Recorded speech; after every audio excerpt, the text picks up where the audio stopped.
මට ආදරය කෙටි කතාව. බිග් ස්ටෝරි ටයිම් අපිත් එක්ක එකතු වෙලා හිට ඔයාලා අපේ කෙටි කතාවලට කැමති නම් අපේ channel එක subscribe කරලා අහලා තියෙන bell icon එකත් click කරගෙන යන්න අමතක නොකර. හරි එහෙනම් අද අපි යමු අද අපේ කතාවට. කාලය හරි වේගෙන් ගත වුණා ජීවිතේ කාවැදුණු මතක කාලයත් එක්ක යටපත් නොවුනේ ඒ මතක මාහද පත්ලීම තැන්පත් වී හමාර නිසා. ආගන්තුකෙක් වගේ මගේ හිණවලට ඇවිත් හීන අතර නතර වුණු ඒ ඇස් ඒ කටහඬ කොටින් මේ රූපය අදටත් මගේ ලෝකයේ අමතක මතක අතර ඉදිරියෙන්. ඔහු යන්න ගියා වැකිලා.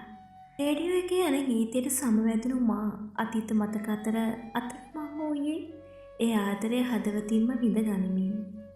ඇත්තෙම ඔහු ගියාද නැත්නම් මා ඔහු යවුවද?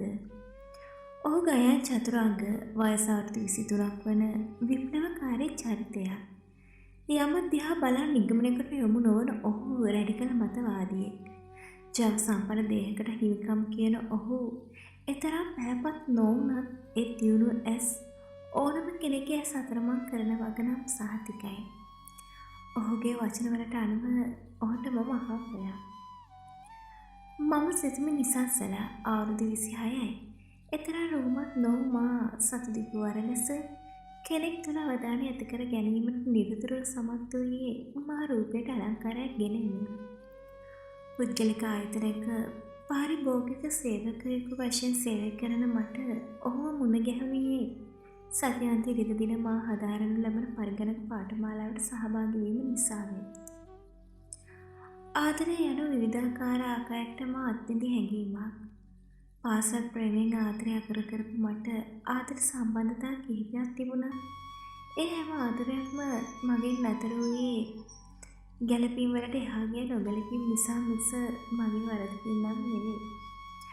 සම්මත තුළ ඇලී සිටින මේ හිත සම්මතෙන් එහා සම්මත ආදරයක පැටළුනේ කිසි දින අත්විඳි ආදරයක් මේ හිත පුරා අරන් ගනිද්දී.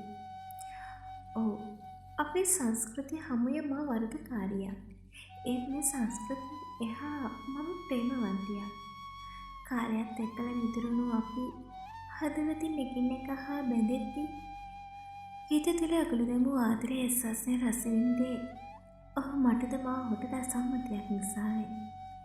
ඇත්තෙන්ම මම මගේ හිත රවට්ට ගනිද්දී ඔහු ඉස්සර වුණේ ආදරේ වරදක් නොවන බව පසක් කරමින්. ඔහුගේ හැඟීම මට වාචිකව ප්‍රකාශ කරමින් මගේ වචනේ බලාපොරොත්තු වෙන. ආදරේ කරන හිතක් ළඟ ආදරේ උතුරන ඇස් අතර මම මටම පනවගත්ත වාරණයක් බිඳ දැමි මගේ පිළිතුර ඔහුට ලබා දෙන. ඔව් මම ඔහුට ආදරේ.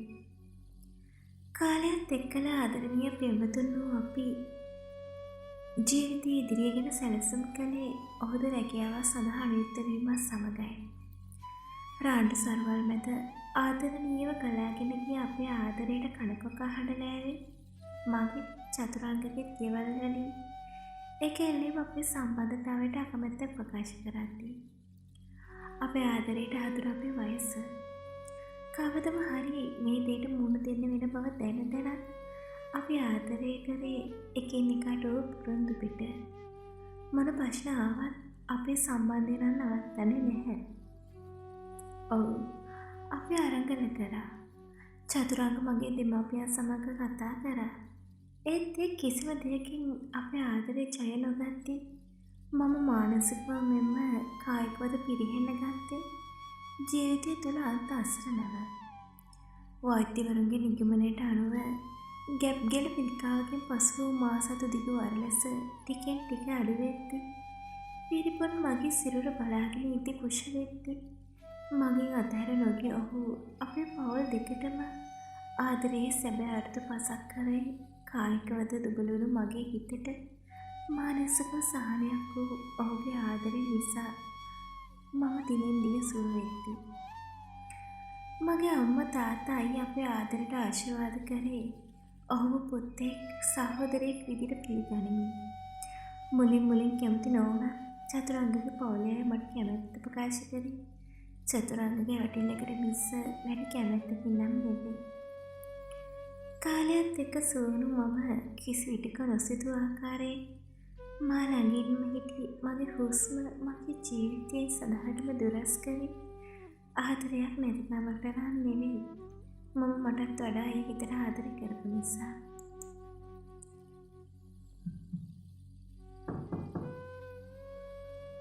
දුව මම එන්නද ඇතුළට? කාමරයට වෙලා ෆෝන් එකේ ඩිස්ප්ලේ එකේ තිබුණු මගේ මහත්තයාගේ පින්තූරය දිහා බලන් hina වෙවි ඉඳපු මගේ අවධානය කාමරේ දොර ළඟින් ඇසුර කටහඬට යොමු වුණේ මා මුවගට සිනහවක් ඇන්දමින්. අම්මා එන්න ඇතුළට. දුව වැඩකද? අනේ නෑ අම්මා. දුවට කොහමද දැන්? හොඳයි අම්මා. අම්මා ආවේ චතුරංගත් එක්කද? නෑ දරුවෝ. මම ආවේ වීල් එකක් හයර් එකට අරගෙන. පුතා දන්නේ නැහැ මම අපු විත්තිය. ඉඳ ගන්න අම්මේ. දුව මම මෙහෙම කියන එක වැරදි. මමත් අම්මෙක්. අපි පුංචි කාලේ ඉඳන් ගොඩාක් දුක් විඳලා ඔය දරුවෝ හැදුවේ. අනික චතුරංග කියන්නේ අපේ පාළුවේ ඉන්න එකම පිරිමි දරුවා. අපි හැමෝගෙම බලාපොරොත්තුව අපේ කොල්ලගේ යහපත. ඕනම අම්මෙක් බලාපොරොත්තු වෙන්නේ දරුවන්ගේ සතුට. අද මගේ පුතාට දුව ඕන කිව්වට මම කැමති වුණාට පුතේ මට හිත හදාගන්න අමාරුයි. මගේ දරුවගේ ජීවිතේ පුතාට බාර දීලා. මගේ දරුවට දුව ආදරේ නම් මගේ කොල්ලගෙන් ඈත් වෙන්න. මම දුවට වැදලා කියන්න අතරනේ. හදවත මොහොතකට නැතරුණා වගේ දරා ගන්න බැරි වේදනාවක් පපුව අස්සට ගුලි වෙද්දී ඔහේ කඩාගෙන වැටෙන කඳුළු බිඳු පිට අරලින් පිහිටගත්ත මම ඒ ඇස් දිහා බැලුව අසරණව.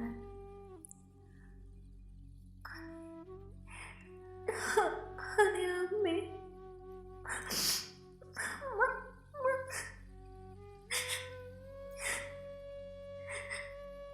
අනේ දරුවෝ මට සමා වෙන්න. මම මේ වගේ වෙලාවක මෙහෙම දෙයක් කියන එකත් වැරදි. මම නපුරු ගෑනියක් නෙවෙයි පුතේ. අද මම ඉන්න තැන දුවගේ අම්ම ඉඳගෙන දුවගේ අම්ම කරන්නේ මේ දෙයමයි. අනික අපි හැමෝගෙම බලාපොරොත්තු පුතාගේ දරුවෙක්. ඒත් දුවට කවදාවත්ම බෑ අම්මෙක් වෙන්න. දරා ගන්න බැරි තරම් වේදනාවක් හිස් තුලින් එද්දී අන්තිකේම ඔලුව බදාගත්ත මම ඇඳට ඇලුනේ. පිළිකාව හැදෙන වෙලාවේ මම නොමැරී බේරෙන කාරණයට සාප කරමින්. ඔය සාධාරණ මම ලෙඩෙක්. කවදාවත්ම අම්මෙක් වෙන්න බැරි ගැහණියක්. ඉතින් මට පුළුවන්ද මගේ හතරේට වේදනාවක් දෙන්න? දෙවියනේ ඒත් කොහොමද මම ඒ ආදරේ මගේ ජීවිතෙන් ඈත් කරන්නේ? වේදනාව යටපත් කරගෙන ඔහු වෙනුවෙන් ඔහුගේ අනාගතය වෙනුවෙන් ඔහුගෙන් ඈත් වුණු මගෙන් අන්තිම පාරටත් ඔහු ඇහුවේ මැනිකයි මේ කියලා විතරමයි. වචනයකින්වත් මට දොස් නොකියපු ඔහු සැබෑ පෙම්වතෙක්. ඇයි මේ කවුරු හරි මොන හරි කිව්වද මගේ මැනිකට? නෑ චතුරංග මට කවුරුත් මුකුත් කිව්වේ නෑ. එහෙනම් මොකද මේක පාරටම? අපි දෙන්න ගැලපෙන්නේ නෑ. අනික ඔයාට වඩා මම වැඩිමල්. කවදම හරි අපි බැලපු කාලෙක අපි දෙන්න ටික බලපාවු. ඇත්තද? මේ මාව එපාද? කොහොම දරා ගන්නද දෙවියනේ වේදනාව? වචනයක්වත් නොකියපු මම එදාට වැඩ වෙද්දි මට හුස්ම තරම් ආදරය කර මම පළමින් ආදරය කර මගේ හුස්ම මාව තනි කරලා යන්න ගියේ මගේ විතරක් නෙවෙයි අපි හැමෝගෙම ගොඩක් දුරකට. ආයෙත් මට ආදරය ඒ ඇස් කවදාවත්ම විඳින දෙක වලා ගන්න බෑ. මොකද ඔහු ලංකාව ඇතරලා ගිහින් අදට අවුරුදු 7යි.